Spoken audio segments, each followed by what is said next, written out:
Oke, halo semuanya. Ini adalah materi pertemuan ketiga. Pada materi ini kita akan bahas mengenai bentuk-bentuk komunikasi kelompok. Seperti biasa, kalau misalnya ada penjelasan yang kurang jelas atau misalnya penjelasannya terlalu cepat, nanti bisa ditanyakan di Zoom meeting. Oke, kita mulai dulu ya dari yang pertama. Oke, apa sih yang disebut dengan komunikasi kelompok kecil atau biasa disebut dengan small group communication? Komunikasi kelompok kecil ini sebetulnya adalah proses komunikasi yang berlangsung antara 3 orang atau lebih. Nah, pertanyaannya, Bu, lebih ini tuh berapa ya kalau kelompok kecil? Kelompok kecil itu bisa dikategorikan 0 sampai 50 orang itu masih masuk ke dalam kategori kelompok kecil. Nah, ini dilakukan secara tatap muka di mana anggota-anggotanya saling berinteraksi satu sama lain. Terus kemarin ada yang bertanya, "Bu, kalau misalnya pakai grup WhatsApp atau grup Line, apakah itu termasuk kelompok?" Betul, itu juga masuk ke dalam kategori komunikasi kelompok. Karena, pada saat penjelasan si komunikasi ini, belum membahas berbagai macam media gitu ya. Tapi kalau misalnya kita menggunakan, media untuk bertatap muka atau berkomunikasi secara berkelompok, itu juga masuk ke dalam kelompok. Nah, kalau kelompok kecil jumlahnya tentu kecil, antara 3 sampai 50 orang, kayak gitu. Dan yang pasti kalau komunikasi kelompok itu pasti memiliki tujuan yang sama ya, jangan lupa memiliki tujuan yang sama. Nah, terus apa yang disebut dengan komunikasi kelompok besar? Komunikasi kelompok besar atau yang disebut dengan large group communication, ini adalah di mana satu kelompok besar, eee sulit menentukan antara mana komunikator, sehingga, eee, sulit untuk melakukan komunikasi antar persona. Kalau misalnya pada kelompok kecil kan memungkinkan nih ada komunikasi antar personanya atau komunikasi antar pribadi. Contoh, kalau di kelas, kelas itu kan masuk ke dalam kelompok kecil. Nah, di kelompok kecil itu memungkinkan kalian untuk bisa saling berinteraksi antara satu individu dengan individu lainnya, itu sangat mungkin gitu ya. Tapi kalau kelompok besar, untuk berkomunikasi antara satu individu dengan individu lainnya itu agak kesulitan. Contoh misalnya, eee, ang eee, apa ya, angkatan apa sih, sorry, kelas IKA angkatan 2019 misalnya. Berarti kan itu satu angkatan ya, terdiri dari IKA 1, 2, 3 sampai, IKA 7 misalnya. Nah, jika sebanyak itu, maka itu disebut dengan kategori kelompok besar. Nah, kemudian dibagi lagi menjadi yang kecil-kecil, yaitu per kelas. Ada IKA 1, IKA 2, IKA 3. Nah, itu disebut sebagai kelompok kecil. Jadi kalau kelompok besar akan kesulitan, individu yang ada pada kelompoknya untuk berkomunikasi satu sama lain. Tapi kalau kelompok kecil memudahkan untuk berkomunikasi satu sama lain, yang membedakan itu. Berarti jumlahnya berapa nih Bu kisarannya kalau kelompok besar? Kalau kelompok besar itu berarti di atas 50, bisa sampai 150 atau 200 orang, kayak gitu. Itu yang disebut dengan kelompok besar. Kalau kayak gitu beda nggak Bu dengan organisasi? Beda ya, kalau organisasi itu tekankan lagi dia memiliki garis struktural dan juga memiliki jabatan yang jelas gitu ya. Jadi kan kalau kelompok besar tuh belum tentu jabatannya jelas, karena katakanlah dalam satu angkatan, paling yang ada cuman ketua angkatan gitu ya, tidak ada istilah, divisi humas di angkatannya dan lain sebagainya. Nah, itu yang membedakan antara organisasi dengan kelompok besar. Nah, selanjutnya kita akan bahas tentang si bentuk-bentuk komunikasi kelompok ini. Apa saja ya yang ada dalam bentuk-bentuk komunikasi kelompok? Yang pertama, menurut Aubrey Visser dikatakan bahwa dalam komunikasi kelompok itu ada yang dikatakan komunikasi kelompok deskriptif. Nah, kalau komunikasi kelompok deskriptif itu pertama ada yang disebut dengan kelompok tugas. Nah, kalau misalnya kelompok tugas ini, membahas apa ya? Kelompok tugas ini biasanya akan membahas tentang orientasi. Orientasi itu artinya kan pengenalan ya. Jadi di dalamnya tuh ada proses pengenalan, kemudian juga pasti ada konflik, kemudian juga ada pemunculan dan peneguhan. Nah, kelompok tugas itu contohnya seperti apa? Kelompok tugas adalah seperti kalian kalau mengerjakan tugas kelompok. Nah, itu ya, sederhananya itu. Seperti kalian melakukan tugas kelompok. Nah, pada proses pengerjaan tugas kelompok, itu kan pasti kalian selalu ada konflik ya di awal gitu. Sorry, ada pengenalan dulu, kenalan, "Oh, dia tuh kayak gini ya kalau kerja, kelompok itu. Oh, dia tuh kayak gini loh kalau kerja kelompok." Ada pengenalan di dalamnya. Kemudian setelah dilakukan komunikasi terjadi konflik gitu ya. Konfliknya apa? "Enggak, bukan kayak gitu, salah, kata Bu Siva tuh harus ngerjain gini." Oh, itu ada konflik. Jadi ada beda pendapat dan lain sebagainya. Setelah itu muncul nih pemunculan. Pemunculan ini lebih kepada siapa orang yang akan berinisiatif pada kelompok tersebut untuk memecahkan permasalahan yang terjadi. Nah, itu disebut dengan pemunculan. Nah, jadi nanti sudah ada nih muncul orang yang yang akan ambil, inisiatif untuk memecahkan masalah di kelompoknya. Kemudian setelah, ada orang yang muncul, maka diteguhkan, "Ya udah kita putusin nih mau gimana, soalnya tugasnya harus udah selesai." Nah, itu kan suka ada ya orang kayak gitu yang tiba-tiba meneguhkan atau memutuskan dan mengambil tindakan bagaimana, permasalahannya harus segera diselesaikan. Nah, ini disebut sebagai kelompok tugas, biasa terjadi pada, pada komunitas atau organisasi untuk membentuk satu kelompok-kelompok tertentu, seperti itu. Nah, next, pada tahap pertama, tadi, dibahas ada, untuk si kelompok tugas itu pada tahap pertamanya adalah setiap anggota berusaha saling mengenal. Tadi ya udah dijelasin ya, saling mengenal satu sama lain, menangkap perasaannya, menemukan peranan, dan pemetaan masalah. Biasanya kalau, "Wah, sama Bu Sifat nggak boleh nih sama orang yang sama, harus dengan orang yang baru. Padahal saya nggak mau nih satu kelompok dengan orang ini," gitu. Nah, itu kan berarti ada tahapan pertama ya, di mana kalian harus saling mengenal, harus saling, menemukan peranannya masing-masing, gimana ngatur strategi dan lain sebagainya. Nah, ini jadi terjadi pada tahap pertama. Tahap kedua, ada konflik. Nah, konflik ini tuh pasti terjadi karena perbedaan pendapat, selalu ada perbedaan pendapat ini. Bagus ketika dalam sebuah kelompok perbedaan pendapat ini muncul. Kenapa dianggap bagus? Karena perbedaan pendapat ini membuat seseorang menjadi berpikir dan menjadi, ya berpikir bagaimana caranya mengambil sikap pada sebuah kelompok untuk bagaimana mempertahankan posisinya atau yang penting, ya udahlah saya nggak usah ada posisi sama sekali, yang penting mah kerjaannya selesai atau nebeng nama aja. Nah, ini terjadi, pada tiap orang bagaimana untuk mempertahankan posisinya. Selanjutnya, terjadi polarisasi dan kontroversi di antara anggota kelompok. Nah, polarisasi ini seperti apa? Sebenarnya sudah dijelaskan ya kalau polarisasi itu adalah, bagaimana si kelompok ini makin besar nantinya gitu ya. Eee, masalah yang akan muncul makin besar. Nanti boleh dicek lagi di materi pertama, ini pernah kita bahas. Nah, ada kontroversi di antara kelompok. Kenapa sih ada kontroversi? Ya karena beda pendapat itu gitu ya, karena semua orang yang masuk ke dalam kelompok pasti aja, ingin semua pendapat dan anggapannya, masuk atau bukan masuk ya, direspon atau dianggap. Nah, itu yang disebut dengan, kontroversi di antara kelompok. Nah, ada juga, tindak komunikasi pada pendirian dan menemukan diri dalam pihak dan pro dan kontra. Jadi kalau misalnya makin sedikit, anggota kelompok, makin kecil konfliknya. Makin banyak anggota kelompok, makin besar konflik yang ada di dalamnya. Kenapa bisa besar? Karena semua kepentingan ingin tercapai dalam kelompok tersebut. Nah, itu yang disebut dengan tahap kedua ini di konflik, gitu. Ini Ibu ulang lagi ya kalau misalnya nanti terlalu cepat, minta diulang di kelas, kemudian kalian bisa putar ulang untuk memastikan supaya nanti tidak ada yang terlewat ketika kalian mencatat ya. Kita lanjut, pada tahap ketiga. Oke, pada tahap ketiga ini ada apa lagi? Pada tahap ketiga, ini ada yang disebut dengan pemunculan atau emergence. Nah, orang yang mengurangi tingkat polarisasi dari perbedaan pendapat. Biasanya anggota ini menentang usulan tertentu menjadi bersikap tidak jelas. Nah, Bu, maksudnya bersikap tidak jelas ini seperti apa? Pemunculan-pemunculan di sini ada 2 ya. Yang pertama, orang yang akan mengambil sikap dalam kelompok tersebut.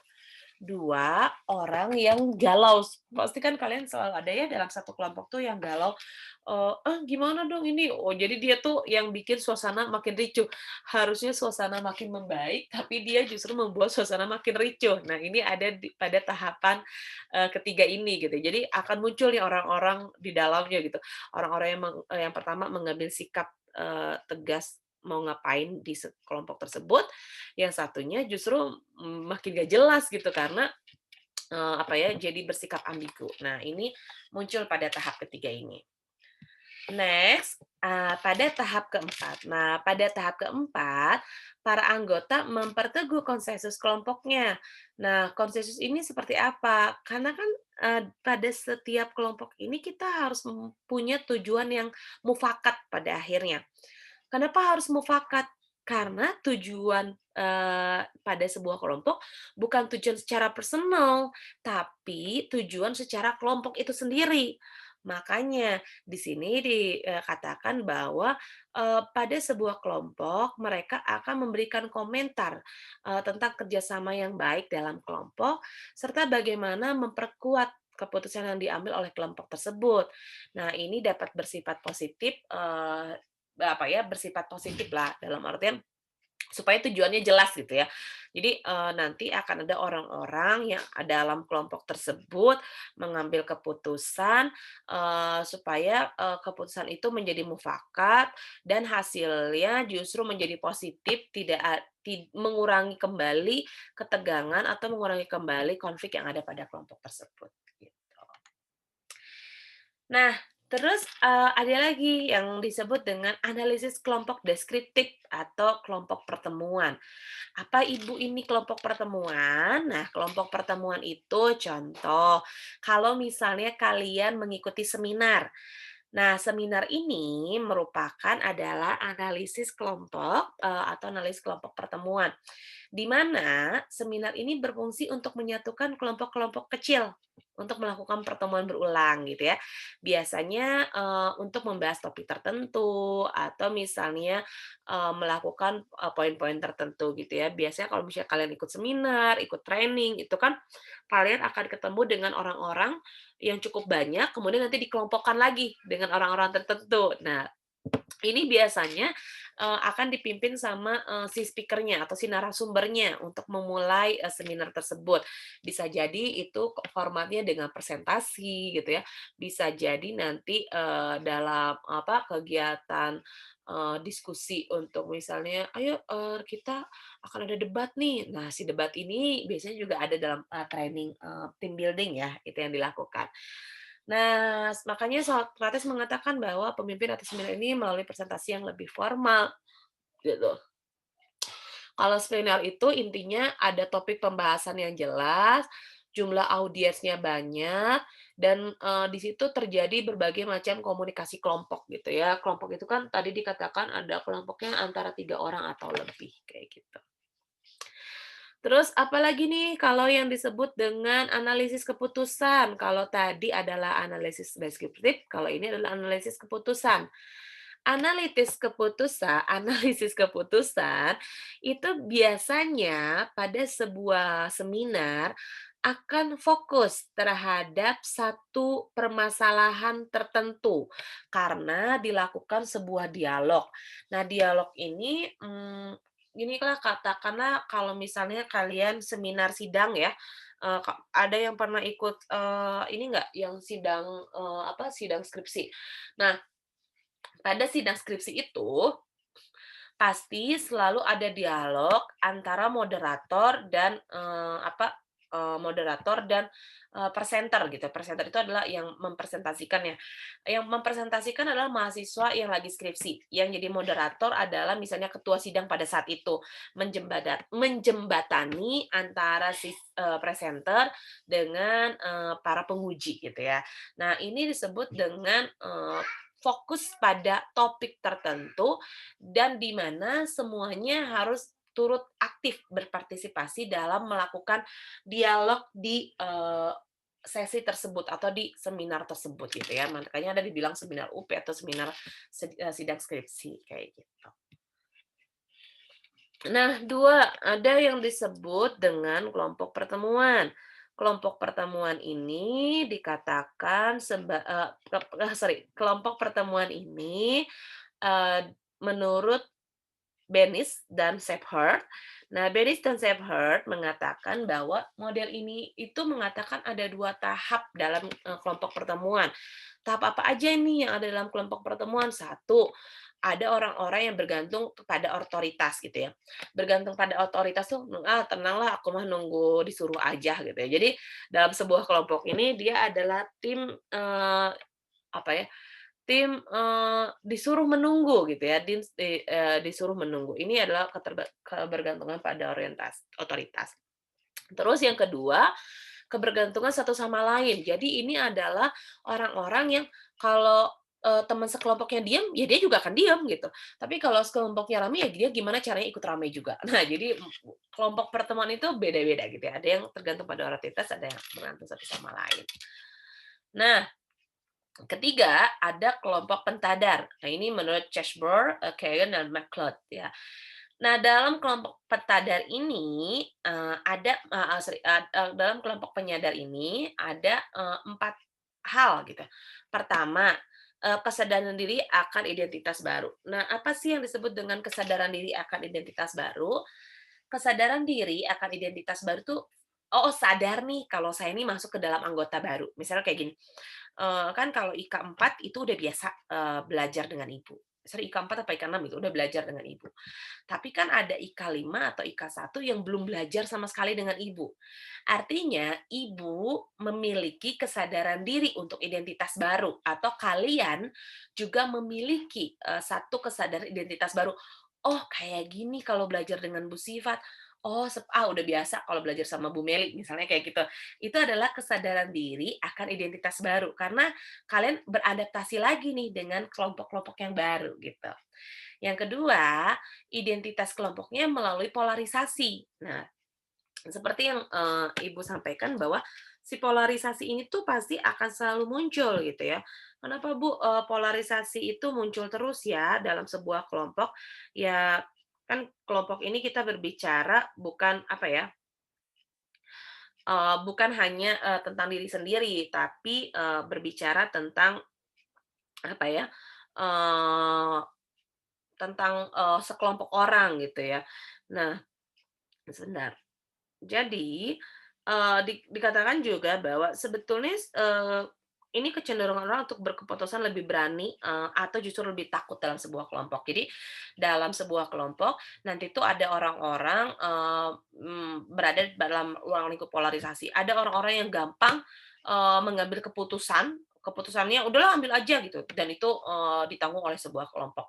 Ada yang dia tuh nggak mau ngambil keputusan sama sekali karena takut takut nanti nanti kalau salah nanti kalau aku salah ngambil keputusan aku disalahin, nah kayak gitu. Polarisasi itu lebih cenderung seperti itu ya, kecenderungan orang untuk berkeputusan lebih berani atau lebih takut ketika masuk dalam sebuah kelompok, gitu ya. Polarisasi itu lebih seperti itu. Nah, terus yang ketiga ada, orang-orang yang menegakkan nilai-nilai baru bagi kelompok. Misalnya nilai-nilai baru, pada sebuah kelompok itu meyakinkan lagi pada kelompoknya, "Oke deh gini aja kalau menurut aku mending ini deh," gitu. Nah, jadi menegakkan nilai-nilai baru bagi kelompok. Nah, menegakkan nilai-nilai baru bagi kelompok ini lebih kepada bagaimana, apa ya, eee menegakkan nilai-nilai baru bagi kelompok ini tuh bagaimana, dia meng-counter atau meng-handle kelompok itu sehingga ada aturan-aturan baru di dalamnya. Misal nih kayak di kelompok ibu atau misalnya di kelas ibu kan berarti kalian berada di kelompok ibu. Ibu menegakkan, aturan-aturan atau nilai-nilai baru bagi kelompoknya. Nah, bagi kelompoknya akan ada yang merasa kesulitan beradaptasi dengan nilai-nilai baru yang ibu, tanamkan. Ada orang yang mudah beradaptasi dengan nilai-nilai baru yang ibu tanamkan. Nah, ini menegakkan, ada disebut dengan kelompok penyadar itu. Yang keempat, menghubungkan diri dengan kelompok revolusioner lainnya. Nah, apa sih yang menghubungkan diri dengan kelompok revolusioner lainnya? Misal gini, "Wah, saya ini beda, kelompoknya, kita nih punya nilai-nilai tertentu, kayaknya kita butuh, apa, sudut pandang lain, butuh cara pandang lain, kayak kita harus berhubungan dengan yang lain." Nah, kita hubungkan nih diri kita dengan kelompok lainnya. Nah, itu disebut dengan kelompok revolusioner, gitu ya, menghubungkan diri dengan kelompok revolusioner. Ini yang disebut dengan kelompok penyadar itu sendiri. Jadi, kita, terhubung dengan kelompok lain karena kita sadar bahwa bisa jadi, kelompok kita masih banyak kekurangan dan bagaimana agar kelompok kita mulai sadar atau mulai tahu pandangan-pandangan baru, terkait sebuah kelompok. Next, ada yang disebut dengan komunikasi kelompok perspektif. Nah, apalagi ini kelompok perspektif? Nah, kelompok perspektif adalah kelompok di mana digunakan untuk menyelesaikan, tugas atau memecahkan masalah, membuat keputusan, melahirkan gagasan kreatif, bahkan membantu pertumbuhan kepribadian. Ini dilakukan untuk apa sih? Untuk mengubah sudut pandang. Namanya juga komunikasi kelompok perspektif. Ketika kita masuk ke dalam kelompok tertentu, maka sudut pandang kita akan berubah gitu ya. Sudut pandang kita berubah, kita tahu bagaimana solusi memecahkan masalah, kita tahu bagaimana menghadirkan ide dan gagasan yang baru, bagaimana cara kita membuat keputusan, dan bagaimana cara kita, apa ya, membantu pertumbuhan kepribadian. Dalam artian, "Oh, ternyata saya bertumbuh ya di kelompok ini," gitu. "Oh, ternyata, saya tahu nih bagaimana, untuk memenuhi keputusan." Itu disebut dengan komunikasi kelompok perspektif, gitu. Berbagai komunikasi kelompok ini formatnya biasanya dibagi ke dalam 2 kelompok besar. Ada kelompok ya kalau kelompok perspektif ya, kelompok perspektif ini dibagi jadi 2 format besar. Ada bersifat private, ada bersifat public gitu ya. Private ini seperti apa? Private ini terbatas, jadi kelompoknya ya terbatas cuman kelompok saya aja gitu. Kalau public semua orang bisa ikut dalam kelompok tersebut. Nah itu disebut, klasifikasi dari, formatnya. Nah, kemudian ada kelompok pertemuan. Kelompok pertemuan ini seperti apa? Kelompok pertemuan adalah kelompok di mana yang tadi di awal kita bahas, jadi, tugas misalnya kayak gitu ya, atau misalnya pada saat ikut seminar. Ada kelompok belajar juga, kelompok belajar nih hanya untuk, belajar bersama meskipun nggak ngerjain tugas gitu ya. Kepanitiaan, nah itu juga masuk ke dalam, format si perspektif ini. Jadi kita tahu, oh ternyata kayak gini ya kalau ngerjain kalau jadi sebuah tim atau jadi panitia, karena kita berhubungan dengan orang, sudut pandang kita berubah dan cara kita juga jadi berubah.